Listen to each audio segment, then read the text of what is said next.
Génesis capítulo 1. Debo decir que estoy muy agradecido. Los hermanos me han invitado en muchas ocasiones, pero ya en Cojedes estamos completamente ocupados a tiempo completo. Pero gracias a Dios que ha llegado el momento para hacer una visita. Gracias por las invitaciones. Vamos a leer primeramente en el Génesis capítulo 1, el versículo 31. Vio Dios que todo lo que había hecho, y he aquí que era bueno en gran manera. Y fue la tarde y la mañana el sexto día. Todo era bueno en gran manera. El capítulo 2, el versículo 16. Cuando Jehová Dios al hombre diciendo: de todo árbol del huerto podrás comer, mas del árbol de la ciencia del bien y del mal no comerás, porque el día que de él comieres, ciertamente morirás. ¿Del mal? Dios había visto que todo lo que él había hecho era bueno en gran manera. Pasemos al capítulo 3. El versículo 14. Jehová Dios dijo a la serpiente: por cuanto esto hiciste, maldita serás entre todas las bestias y entre todos los animales del campo. Sobre tu pecho andarás, y polvo comerás todos los días de tu vida. Y pondré enemistad entre ti y la mujer, entre tu simiente y la simiente suya. Esta te herirá en la cabeza, y tú le herirás en el calcañar. Esta es la primera profecía de Dios, la primera promesa de Él. Y primeramente Él habla de la parte mala, donde entró el pecado. Esta te herirá en la cabeza. El mal va a ser erradicado. Y el bien está en la segunda parte. Tú le herirás en el calcañar, el Señor herido en la cruz por nosotros. De manera que la primera palabra pronunciada por Dios después de la entrada del pecado tenía que ver con el mal y el bien. Con esto en mente vamos a pasar a la carta a los Hebreos, el capítulo 1.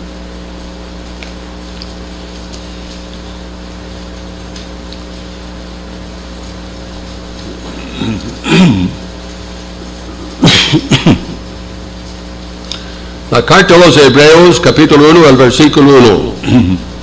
Dios, habiendo hablado muchas veces y de muchas maneras en otro tiempo a los profetas a los padres por los profetas, en estos postreros días nos ha hablado por el Hijo, a quien constituyó heredero de todo y por quien asimismo hizo el universo, el cual, siendo el resplandor de su gloria y la imagen misma de su sustancia, y quien sustenta todas las cosas con la palabra de su poder, habiendo efectuado la purificación de nuestros pecados por medio de sí mismo, se sentó a la diestra de la majestad en las alturas, hecho tanto superior a los ángeles, cuanto heredó más excelente nombre que ellos. Porque a cuál de los ángeles dijo Dios jamás: mi hijo eres tú, yo te he engendrado hoy, y otra vez yo seré a él padre, y él me será a mí hijo? Y otra vez, cuando introduce al primogénito en el mundo, dice: adórenle todos los ángeles de Dios. Ciertamente de los ángeles dice él que hace a sus ángeles espíritus y a sus ministros llama de fuego. Mas del Hijo dice: tu trono, oh Dios, por el siglo del siglo. Cetro de equidad es el cetro de tu reino. Has amado la justicia y aborrecido la maldad. por lo cual te ungió Dios, el Dios tuyo, con óleo de alegría más que a tus compañeros. Y tú, oh Señor, en el principio fundaste la tierra, y los cielos son obra de tus manos. Ellos perecerán, mas tú permaneces, y todos ellos se envejecerán como una vestidura, y como un vestido los envolverás y serán mudados. Pero tú eres el mismo y tus años no acabarán. Pues a cuál de los ángeles dijo Dios jamás, siéntate a mi diestra hasta que ponga a tus enemigos por estrado de tus pies?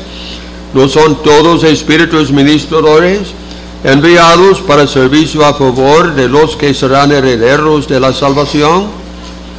Y capítulo 2, el versículo 5, porque no sujetó a los ángeles el mundo venidero, acerca del cual estamos hablando. El Señor prosperará la lectura de su santa palabra. Ahora, me interesa leer la primera parte en el comienzo del Génesis, el bien y el mal. Y la primera profecía dada por Dios acerca de los sufrimientos de Cristo y finalmente la eliminación de todo pecado. Es bueno para nosotros tener claridad en cuanto a esto, hermanos. El pecado va a ser totalmente erradicado. Naturalmente la figura aquí es la serpiente herida en la cabeza. Esto es final. Pero en cuanto al Señor, la palabra aquí es herido. Él murió ciertamente en la muerte de la cruz, pero no fue final en el caso del Hijo de Dios. En otras palabras, el Señor está trazando para nosotros el fin del bien y el fin del mal. Cuando llegamos a esta carta a los Hebreos, el escritor está hablando de la forma como Dios ha hablado a través de los siglos desde aquel día en el huerto del Edén, porque Dios venía durante todos los tiempos agregando más a la revelación primitiva.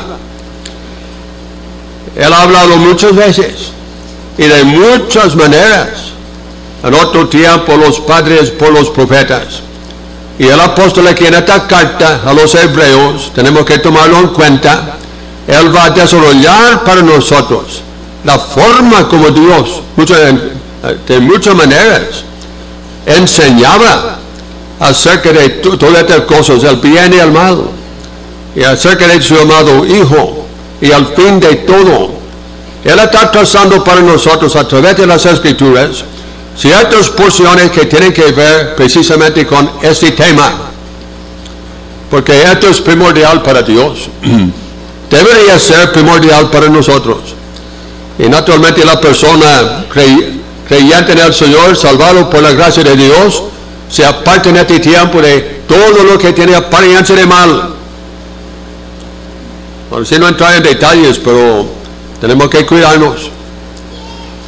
Dios llamó a Abraham. La idolatría se había desarrollado en una forma fenomenal en aquellos tiempos.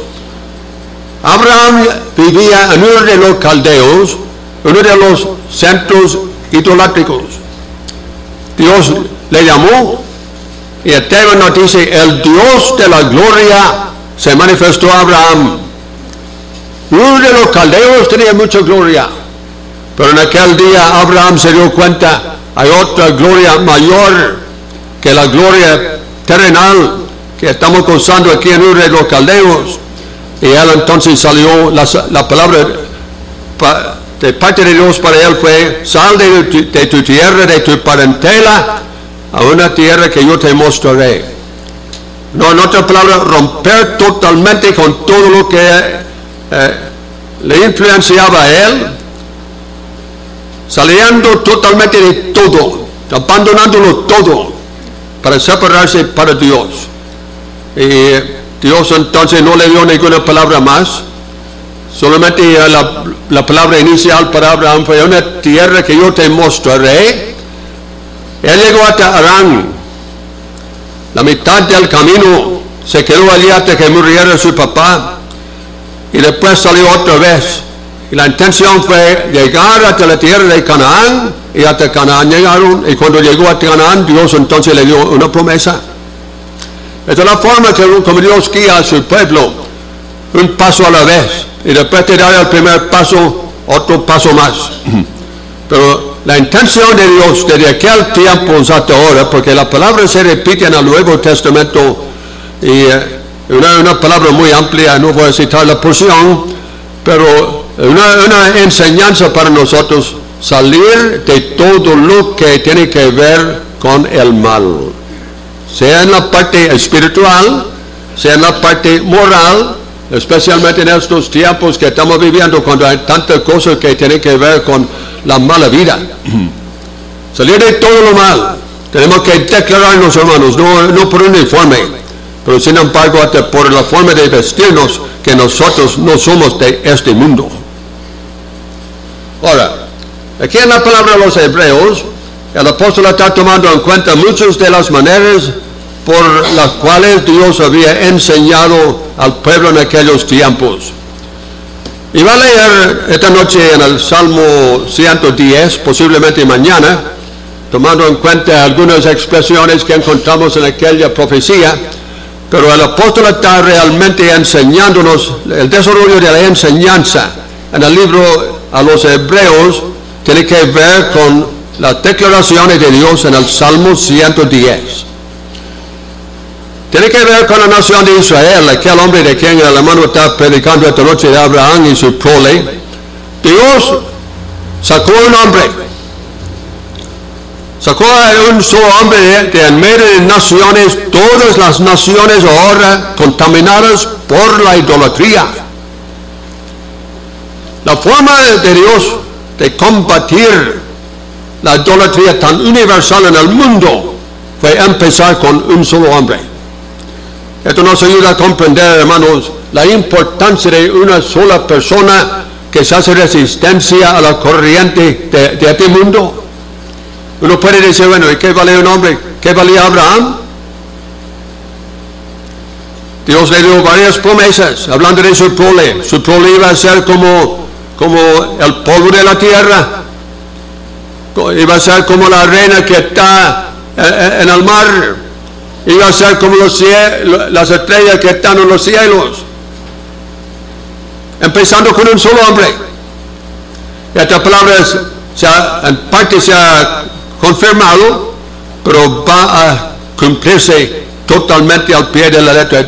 En otras palabras, Dios estaba enseñando sencillamente a Abraham que había dos partes: la parte material, terrenal, hablando de Dios en aquel tiempo del polvo de la tierra y de la arena que está en el mar, y también la otra parte es la parte espiritual, como las estrellas que están en los cielos. Nosotros formamos parte de la herencia espiritual de Abraham. Nosotros no somos de su prole natural. Sin embargo, la escritura que está leyendo el hermano David esta noche en capítulo 4 de Romanos nos identifica como hijos de Abraham. ¿Y por qué esto? Somos de Abraham, porque la fe mía es idéntica a la fe que él tenía aquel día cuando él creyó a Dios. No solamente creyendo una promesa, cuando él no tenía prole, pero creyendo que de un hijo muerto Dios iba a levantarle para darle vida. Él está creyendo que Dios es Dios de resurrección. Esta es la fe nuestra, hermanos. Estamos creyendo aquí esta noche firmemente que cuando el Señor fue muerto en la cruz y sepultado al tercer día, resucitó con poder. La fe mía es idéntica a la fe que tenía Abraham en aquel día, y por lo tanto Romanos capítulo 4 me clasifica como de la descendencia de Abraham. La parte espiritual, no la parte material, por supuesto. Pero esta carta a los Hebreos tiene que ver con la nación, el pueblo escogido por Dios. La intención de Dios fue, por medio de aquel pueblo, la verdad acerca de Dios. La verdad iba a ir diseminándose por toda la tierra. En cierto sentido, fue cumplido parcialmente en los tiempos de David y especialmente en el reino de Salomón. Naciones de muchas partes de la tierra acudieron para ver lo que estaba sucediendo, especialmente en los tiempos de Salomón. Y el Señor habló de la reina de Sabá, que vino desde los confines de la tierra para informarse con Abraham, con Salomón, no haciendo preguntas necias. Los judíos hablan de tantas preguntas que ella hizo a Salomón, pero la palabra de Dios nos enseña que lo que a ella le interesaba fue la forma como uno subía al templo, y los sacrificios del templo, la presencia de Dios en medio de su pueblo. Aquella mujer vino no para curiosear con preguntas sin importancia.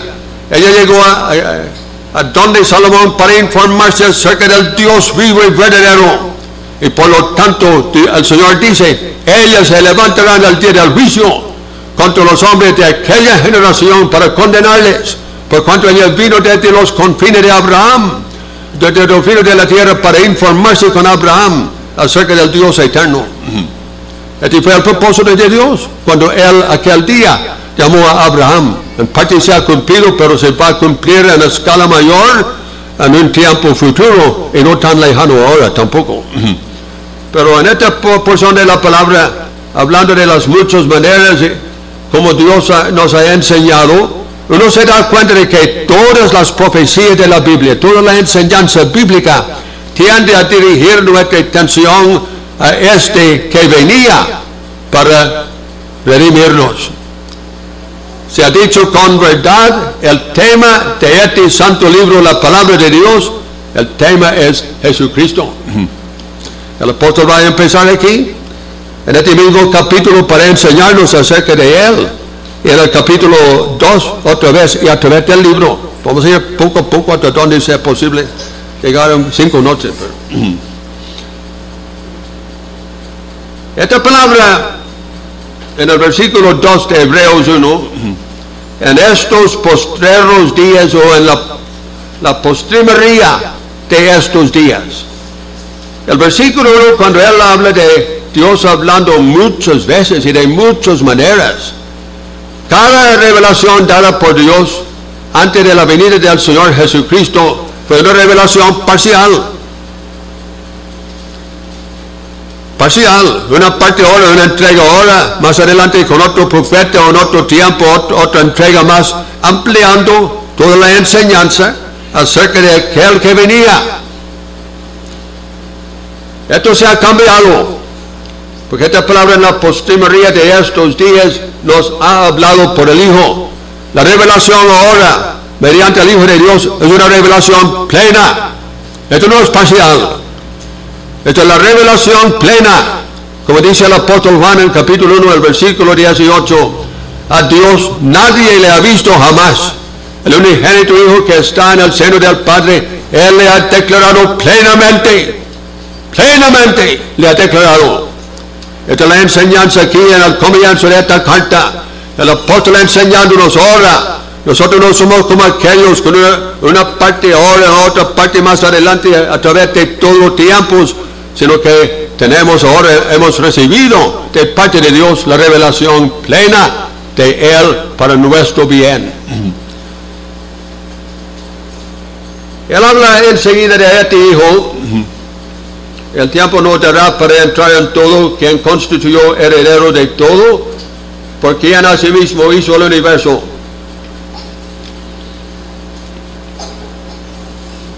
Da para enseñarnos mucho, pero Él constituyó heredero de todo. Colosenses capítulo 2 nos enseña que todo fue creado en Él, tuvo su origen en Él, por medio de Él y para Él. Todo es para Él. Esta palabra, Él es el que Dios ha constituido heredero de todo, por quien asimismo hizo el universo. Efesios capítulo 1 nos enseña la iglesia tan ligada al Señor como si fuera parte de él mismo. La figura es, por supuesto, el matrimonio, pero él se ha sido constituido heredero de todo, pero todo el universo ha sido creado para él. La intención de Dios, mucho antes de existir una creación, porque, por ejemplo, la carta a Tito dice lo que Dios prometió antes del principio de los siglos. Antes al principio de los siglos no existía nada. Esta palabra del universo, como muchos nos han dicho, esto abarca materia, espacio, tiempo, todo. El universo. ¿Por qué Dios hizo el universo? Ahora yo quiero apartarme, pero el universo, ahora los científicos están hablando del universo infinito. Ha sido el empeño de ellos desde hace muchos años decir que han visto hasta el límite de la creación. No pueden decirlo. Fue Albert Einstein que aparentemente dijo en su vida que todo concepto, el concepto más amplio de los científicos, podría representar solamente la 10ª parte de lo que existe en el universo. El universo infinito, sin límite, sin linderos. Este Hijo ha sido constituido heredero de todo, por quien asimismo hizo el universo. Habla de él en, vamos a decir, lo que representa la deidad de Dios, siendo resplandor de su gloria. El apóstol en la segunda carta de Timoteo nos manifiesta que a Dios, a quien nadie ha visto ni podrá ver, Él es el resplandor de su gloria, nadie puede verla. La imagen misma de su sustancia, quien sustenta todas las cosas con la palabra de su poder. En la parte final, la obra redentora del Hijo de Dios, habiendo efectuado la purificación de nuestros pecados por medio de sí mismo, se sentó a la diestra de la majestad en las alturas, hecho tanto superior a los ángeles, cuanto heredó más excelente nombre de ellos. El apóstol empieza la carta con esta declaración. Es tremenda lo que él está escribiendo en pocas palabras, porque él está escribiendo a un pueblo que por cuanto creyeron en Cristo como su Salvador personal, ya no tenía templo, quedó descartada todo lo que representaba la religión de los judíos, el templo, el sacerdocio, los sacrificios, todo lo que era de gran importancia para el judío no representaba absolutamente nada para la persona que está creyendo en el Señor Jesucristo. Y el apóstol entonces empieza esta carta con una tremenda declaración de la persona en quien hemos creído nosotros, para que cada persona supiera que en Cristo nosotros tenemos no nada tangible, porque el Evangelio no es el Evangelio de la abundancia, ¿o qué? La prosperidad. Esto no tiene que ver con cosas materiales, pero excede totalmente la parte material que pudiera tener cualquier pueblo. Esto es lo que el apóstol está estableciendo aquí en la primera parte de esta carta. Este es el universo en las manos del Hijo de Dios, que fue rechazado por la nación, muerto en cruz, pero este fue resucitado para sentarse a la diestra, ¿qué lenguaje? A la diestra de la majestad en las alturas. Él es nuestro Señor. Gracias a Dios por la salvación que tenemos en el Señor, mucho más que lo que tenían ellos, porque perdieron todo con aceptar al Señor como su Salvador personal. El empeño del apóstol aquí en esta carta para enseñar qué representaba el templo, ¿Qué representaba el sacerdocio? ¿Qué representaba los sacrificios? Y para demostrar paso a paso a través de este libro todo lo que representaban, porque eran representaciones nada más, pero todo lo que representaban nosotros lo tenemos en la persona de Jesucristo. Mucho más tenemos nosotros. Tenemos la realidad de la persona que queda solamente con el templo, con el sacerdocio, con los sacrificios, queda con la parte material. Nosotros quedamos con todo lo que significa. Entonces el empeño del apóstol aquí, en esta carta. Ahora, para apartar solamente un momento para tomar en cuenta lo que estamos viendo aquí, se sentó a la diestra de la majestad en las alturas, y tenemos la palabra en el versículo 13, siéntate a mi diestra hasta que ponga a tus enemigos por estrado de tus pies. Lo que entienden, cada idioma tiene ciertas particularidades. Hay algo en el griego, yo no soy experto en cuanto a esto, pero por lo que he leído acerca de la expresión, esta expresión en el fin del versículo 3, se sentó a la diestra de la majestad en las alturas, quiere decir que el Señor tenía el pleno derecho de hacerlo. Hay que entender, hermanos, que el apóstol está hablando aquí de Cristo ahora como hombre, porque muchas veces la mente nos engaña. Uno piensa, bueno, el Señor bajó del cielo y volvió al cielo, sí es cierto, pero volvió como hombre.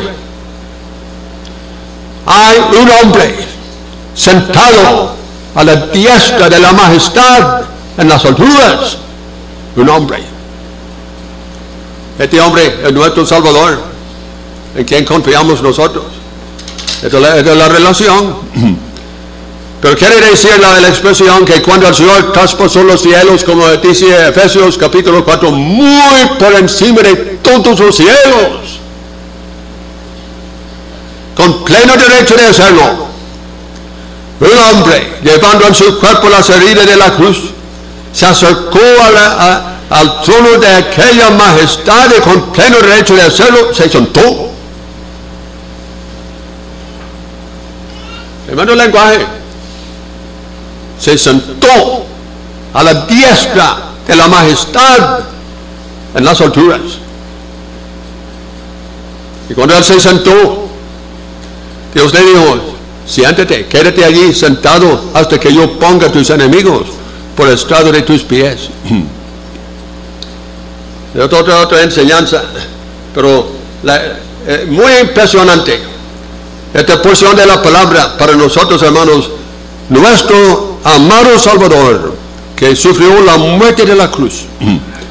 Espero que el Señor nos ayude, hermanos, a entender, porque yo creo personalmente, ni nosotros entendemos ahora cómo fue la forma de la crucifixión. Ponen clavos por las piernas del Señor y por toda parte que... No entendemos. Quiere decir sencillamente que nosotros no hemos comprendido, no hemos entendido cómo es la forma, cómo fue la forma de la crucifixión. ¿Dónde metían los clavos? Metían los clavos en coyunturas, donde los nervios y la dolencia era tremenda. No era solamente un clavo atravesando el hueso, no.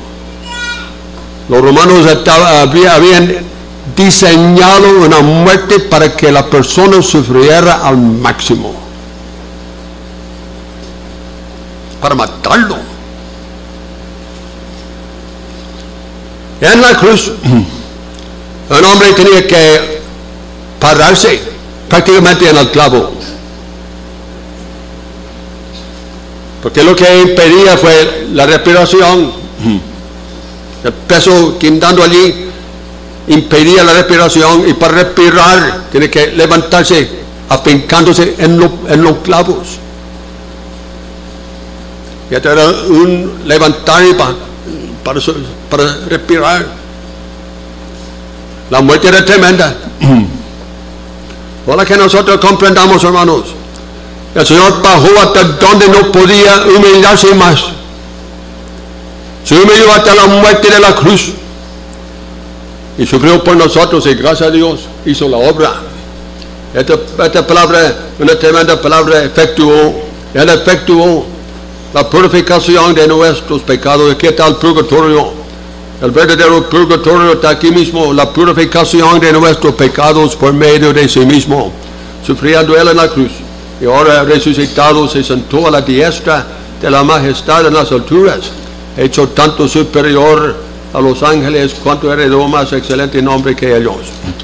Hay una figura en la segunda parte del capítulo que nosotros no captamos aquí en Venezuela muy bien la palabra, porque estamos aquí en la democracia, gracias a Dios, y el que encabeza la nación es el presidente. Aquí la figura es de un rey, es totalmente diferente. Habla aquí en el versículo 8 del Hijo, dice: tu trono, oh Dios, por el siglo del siglo. Un trono. El versículo 8, cetro de equidad, es el cetro de tu reino. El cetro en la mano. El rey lo lleva en la mano.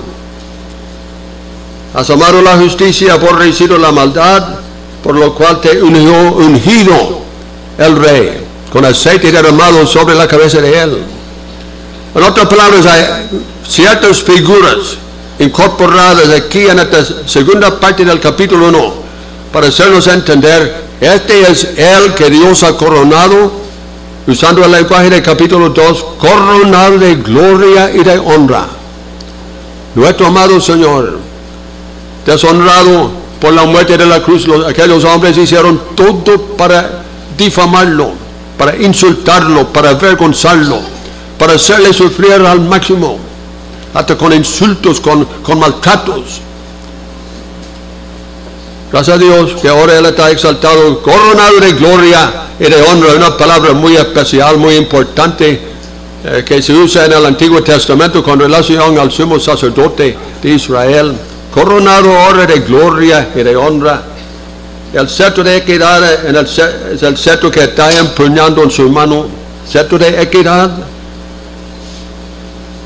Y la palabra acerca de esta equidad es: has amado la justicia y aborrecido la maldad. Un hermano estaba diciendo hace poco, yo recuerdo también que don Eduardo sí lo dijo, que hermanos, no cogiendo nada ajeno. Y hablando de personas en su trabajo, donde quiera que trabajaban, ni un clavo, ni un tornillo. Yo recuerdo a don Eduardo decirlo. ¿Qué es esto, hermanos? Esto es amar la justicia, aborrecer la maldad. Y yo pregunto, ¿sería posible amar la justicia sin aborrecer la maldad? Porque hoy en día el amor es un engaño, más bien es una falsedad que están usando, creando todo con la palabra amor. Aquí está amor y el aborrecimiento. Estos dos son esenciales, hermanos, porque la persona que no aborrece no ama. Aborrecer la maldad, amar la justicia.